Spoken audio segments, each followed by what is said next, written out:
आमदार गोपीचंद पडळकर साहेब धनगर समाजाचे बहुजनाचे नेते यांच्या समर्थनार्थ आज चाळीसगावमध्ये दूध अभिषेक करण्यात आला। खऱ्या अर्थाने गोपीचंद पडळकर हा बहुजनाचा पोरगा आहे, गोरगरिबाचा पोरगा आहे। गोपीचंद पडळकर काय जयंत पाटलासारखा सोन्याचा चमचा घेऊन जन्माला आलेला नाहीये।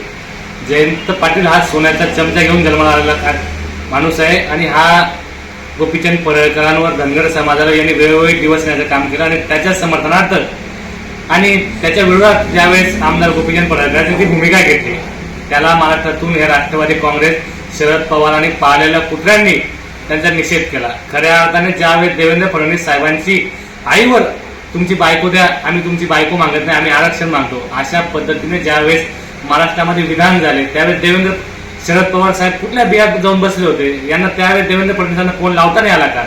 खऱ्या अर्थाने महाराष्ट्राची अस्मिता घालवण्याचं जर काम करत असेल तर शरद पवारांची राष्ट्रवादी आहे, हा पवार कुटुंब आहे।